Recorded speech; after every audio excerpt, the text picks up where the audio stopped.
Paleo-Asian Mythology. Source of publication, Wikipedia. Paleo-Asian Mythology, the mythology of the northeastern Paleo-Asian peoples, is the mythology of the Chukotko-Kamchatka group of peoples, the Chukchi, Koryaks, and Itemans. It is one of the most archaic mythologies of Asia. Concept. The term Paleo-Asiatic peoples, for a large group of peoples of northern and northeastern Siberia, was introduced in the mid-19th century by the Russian ethnographer L.I. Shrenk, who proposed that these peoples were descendants of the most ancient population of northern Asia. However, only the northeastern Paleo-Asiatic peoples share a common language and culture, including mythology. The Itemans are linguistically distinct from the Chukchi and Koryaks, but in terms of mythology and folklore, the Chukchi are the most distinct, their mythology being heavily influenced by Eskimo.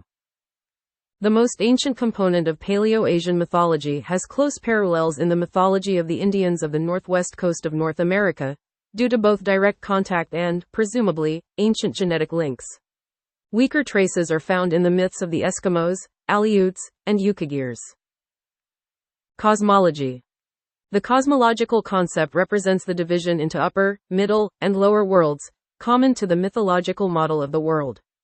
Among the Chukchi, the upper and lower worlds are sometimes further divided into 5, 7, or 9 worlds. At the same time, the idea of an indefinite plurality of worlds is widespread. Those living in one world die upon transition to another. The upper world is inhabited by the upper people, or people of the dawn. The upper beings include the Creator, Dawn, Zenith, Noon, and the North Star. The North Star is represented as a stake to which other stars are tied, like deer. Stars and constellations are often represented as people. Thus, Arcturus is considered the leader of the stars.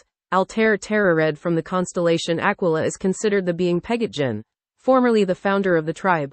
Orion is considered a hunchbacked archer, the constellation Leo is considered his wife, and so on. The sun is imagined as a wealthy rider on white deer, and the moon is considered the son of evil spirits.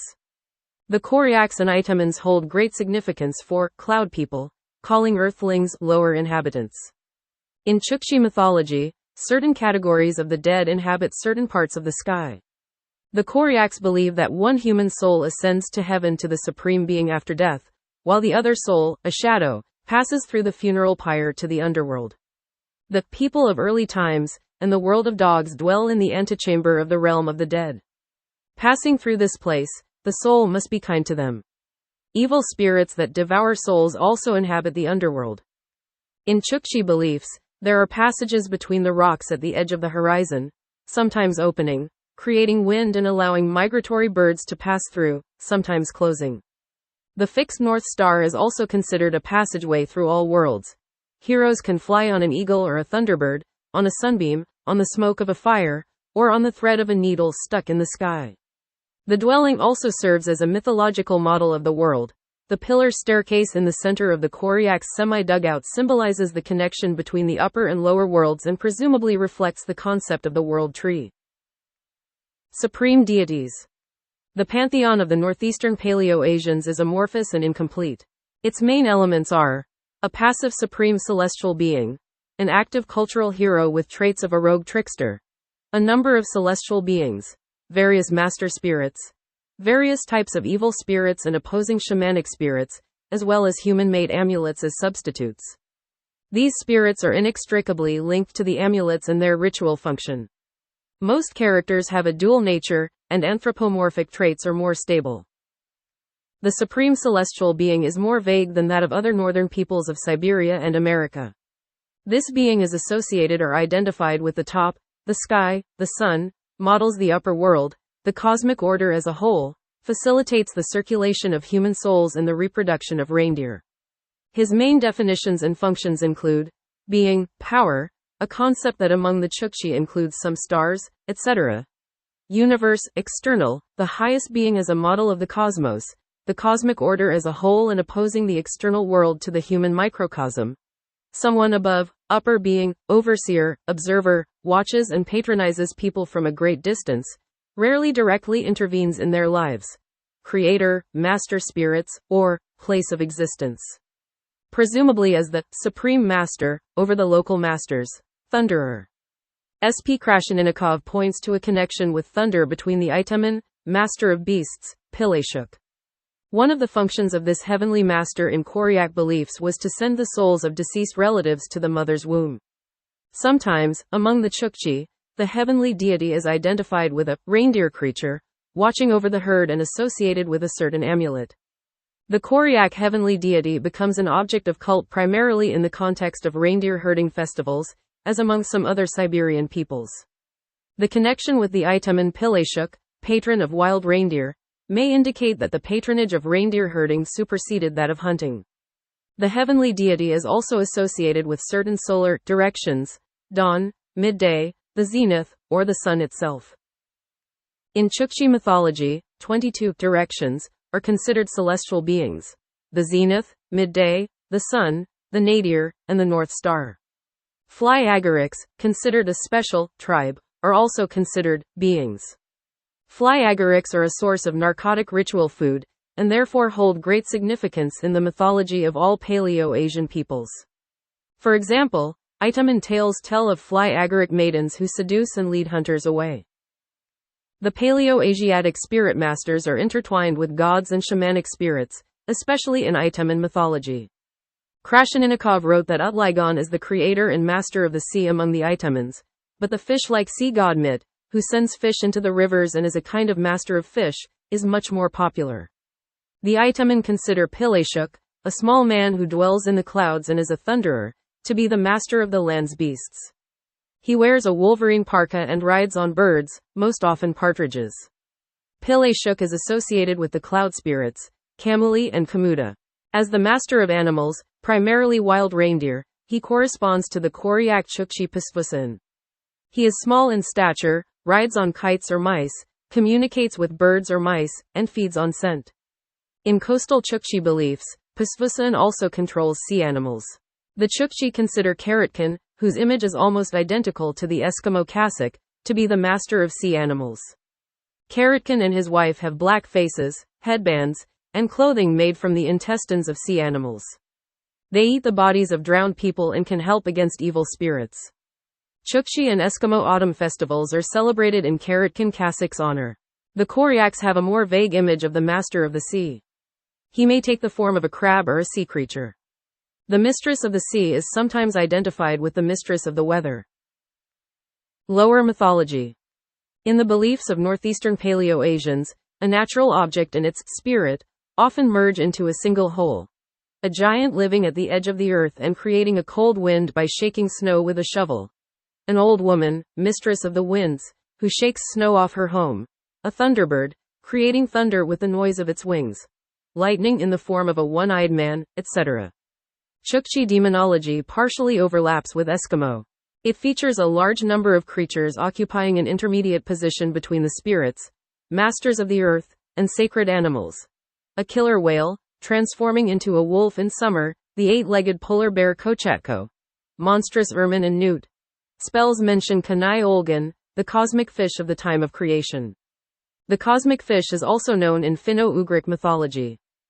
Evil spirits themselves bring illness and death. Koryak Kala, Ninvit, less commonly Kamek, Chuk. Kelly, sometimes Tengichit, cf. Itelm.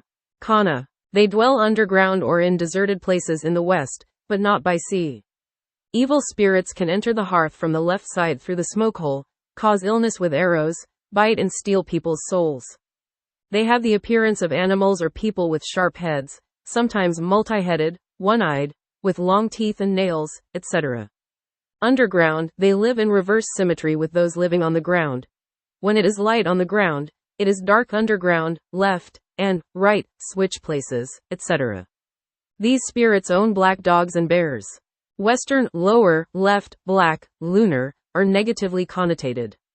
According to V.G. Bagoraz, the Chukchi beliefs include monsters called Rekan, which live in semi-dugouts and hunt people. According to Krasheninnikov, the Itamens called shamanic spirits Kugwiguduch. Individual spirits had their own names. These beings are small in stature, black in color, and inhabit mountain peaks. Bagoraz and V.I. Jokelson noted that among the Koryaks and Chukchi, shamanic spirits are called Anon and Enon. The same names were given to the Christian god, crosses, and icons. The Chukchi call them Yanra Kelet. These spirits take the form of animals or household utensils. Guardian spirits were present in the form of fetishes and substitute amulets. According to Krasheninnikov, the Itemans used Azalinic dummy figures, Kante, a man with a fish-like bottom, and Azushik, an Azushik, standing by the hearth, in this role. Instead of a Kante, they sometimes used an Urildich, a row of stakes with hewn heads. The Chukchi and Koryaks often called guardian spirits Akamic or Akamic, wooden spirit. The most important of these spirits is considered to be a wooden fire-making device with anthropomorphic features. It acts as the guardian of the hearth and the reindeer herd. Guardians of boats, nets, children, and family guardian groups, a wooden man, woman, and their children, were also known. The boat itself and the ladder in a Koryak dugout were considered guardians. Among the Koryaks, ancestors, the first inhabitants of the village, were also protectors of the family and village, especially revered within the cult of the Apopole. Commercial marine animals, such as whales, seals, and others, are not included in the permanent pantheon, but are the objects of commercial religious festivals. Bagoras associated them with the myth of the dying and resurrected animal. A hunt is seen as the arrival of the commercial animal, to visit, and is considered its temporary death, followed by its dispatch to sea and subsequent resurrection, revival, and return. Heroic myths tell of mighty warriors who fearlessly defeat their enemies. Their artistic images are linked to the working lives of hunters, fishermen, reindeer herders, and sea mammal hunters. Crow. Raven, the primordial ancestor, a cultural hero and trickster, is the central, active, and presumably the most ancient character in Paleo-Asian mythology.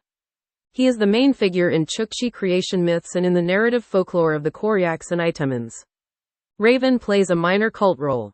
He figures in shamanic incantations against evil spirits and in ritual games. Raven and his wife were depicted on the sacred staircase in dugouts. Koryaks invoked him when lighting a new hearth. Itemans called the whale Raven during festivals. However, he holds great significance in mythology. Unlike other characters, he is specifically associated with mythical time. In Chukchi folklore, Raven is the main character in the messages of the beginning of creation. The Koryaks and Itemans define mythical time as the time when Raven and his family lived. In Koryak Iteman legends, Raven, having accomplished his exploits, left Kamchatka, leaving behind people who refused to heed his advice. Raven is contrasted with the patriarchal family ancestors of the Apopili as the tribal primordial ancestor, the big grandfather, the creator or progenitor of the first people, and the direct ancestor of the indigenous Kamchatka people. In archaic Chukchi creation myths, Raven often follows the creator's instructions, but acts as a demiurge himself. He creates the terrain, dogs, whales, seals, deer, birds, and the first humans, whom he teaches to speak and eat animal meat. He also creates their clothing and a wooden tool for making fire. Kirkal's main feat is the acquisition of light and heavenly bodies, since previously they existed only in the upper universe. Among the Koryaks, Raven acts not as a creator, but as a primordial ancestor. However, when compared with Native American folklore, echoes of Raven's creative deeds are also noticeable. Obtaining fresh water from the Lord of the Sea, stealing heavenly bodies, and so on. Under the name Tenentomvan, Raven appears in Koryak spells against evil spirits. In the Iteman myths cited by Krasheninnikov, Raven appears as both the primordial ancestor and the creator. He and his sister either descend from the sky or create the earth from his son Simskalin. Mountains and valleys are considered traces of his presence in Kamchatka. His son Taijil Kutku creates animals, makes the first boat, and weaves the first net from nettles. In Paleo-Asian folklore, especially among the Koryaks, Raven vanquishes evil spirits with shamanic powers and cunning. As a powerful shaman, he protects his family from evil spirits, friends from foes, and humans from non-humans. As a shaman, he also calms storms and winds and performs food-gathering tricks for reindeer herders. Raven's shamanic sled is sometimes pulled by mice. This trait links him to Pasvusin. Raven can use parts of his body as an idol and shamanic spirit. In Koryak and Iteman folklore, Raven is the patriarch of a large family. He has a wife, Mitya, an eldest son, Amemkit, and an eldest daughter, Tinyanavit. The number and names of Voron's other children vary by region. His rivals are often encountered: his cousins Ilya and Kylu, sometimes Sisilkon, and his sister Serum. Koryak and Item in tales of the marriages of Voron's children have the character of a myth about the origins of social organization through the introduction of exogamy. Most often, the story revolves around two attempts at marriage, the first unsuccessful, the second successful. Through a series of transitional stages, the Raven children abandon incestuous marriages and marriages with useless beings and move on to marriages with beings who represent natural forces and on whom economic well-being depends.